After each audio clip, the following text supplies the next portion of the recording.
বীরভূমের প্রাথর সম্রাট টুলু মণ্ডলের সম্পত্তি নিয়ে মুখ খুললেন মুখ্যমন্ত্রী শুভেন্দু অধিকারী। টুলুর বারবারন্ত নিয়ে কার্যত প্রাক্তন মুখ্যমন্ত্রী মমতা বন্দ্যোপাধ্যায়কে নিশানা করেছেন।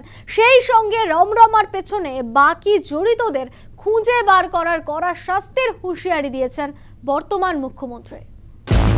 বীরভূমের পাথর সম্রাট টুলু মণ্ডলের পাহাড় প্রমাণ সম্পত্তি নিয়ে শুক্রবার মুখ খুললেন মুখ্যমন্ত্রী শুভেন্দু অধিকারী। সম্পত্তির বিবরণ দিয়ে তিনি বলেছেন, এখনো পর্যন্ত টুলুর একাধিক ব্যাংক অ্যাকাউন্ট থেকে 93 কোটি টাকা বাজেয়াপ্ত করেছেন তদন্তকারীরা। এছাড়া 268 গ্রাম সোনা, 400 গ্রাম রূপো ও 63 গ্রাম প্ল্যাটিনাম উদ্ধারের কথা জানিয়েছেন। অভিযুক্তের বাড়ি থেকে টাকা গোনার মেশিন, কম্পিউটার, সিপিইউ সহ একাধিক জিনিসের হদিশ মিলেছে বলে জানিয়েছেন মুখ্যমন্ত্রী। সব মিলিয়ে 300 বিঘা সম্পত্তি বাজেয়াপ্ত করা হয়েছে বলে জানিয়েছেন। এছাড়াও আপনার 83টা ট্রাক আর ড্রাম পাস 83 সেটাকেও সিজার লিস্টে নেওয়া হয়েছে। এর বাইরে আমরা 21টা প্রপার্টি পেয়েছি, সেটা আন্ডার প্রসেস রয়েছে। প্রপার্টি এই প্রপার্টি লিস্টের মধ্যে আপনার রয়েছে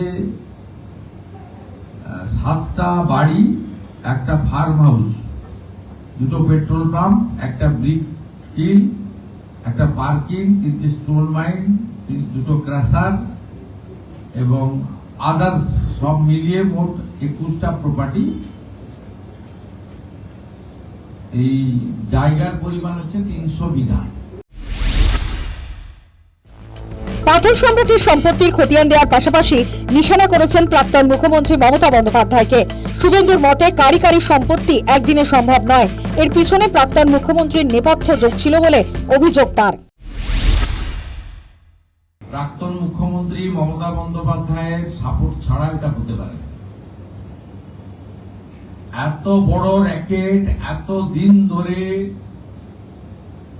সবাই ইনভলভ রয়েছে। আপনি এটা তো পুরো এন্টায়ার স্টেট গভর্নমেন্ট, যিনি লিড করেছেন, responsibility goes to her also. 300 bigha property, 7টা বড় বাড়ি, ফার্ম হাউস একদিনে করা যায় না।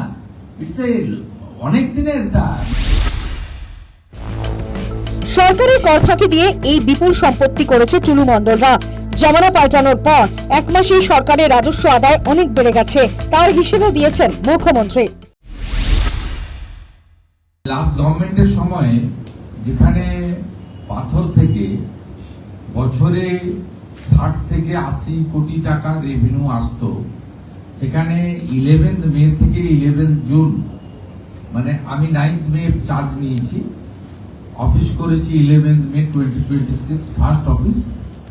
এই 1 মাসে আমরা 83 করোড় রুপিস ফ্রম স্টোন, ওই একটা জায়গায় একটা জেলা থেকে আমরা পেয়েছি, যেটা এখন 100 করোড়ের কাছাকাছি চলে গেছে। এবং আমি সব জায়গায় বলছিলাম 100 কোটি গভর্নমেন্টের ঘরে জমা হতো, 1100 কোটি টাকা সাইফল মতো বেরিয়ে যেত।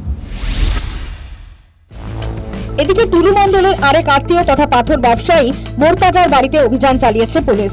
অভিযান চালানো হয়েছে টুলুর ম্যানেজার খোদা বক্সের সেকেন্ডা গ্রামের বাড়িতেও। তবে এই ঘটনায় আর যারা জড়িত তাদের রেয়াত নয় বলে স্পষ্ট হুঁশিয়ারি দিয়েছেন মুখ্যমন্ত্রী। রাজ্যে পালাবদলের পর সব্যসাচী দত্ত সহ একাধিক তৃণমূল নেতার পাহাড় প্রমাণ সম্পত্তির হদিশ মিলেছে। টুলুর ক্ষেত্রেও তৃণমূল যোগ স্পষ্ট হলে কালীঘাটের ওপর চাপ বাড়বে বলে মনে করছে ওয়াকিবহল মহল। News time.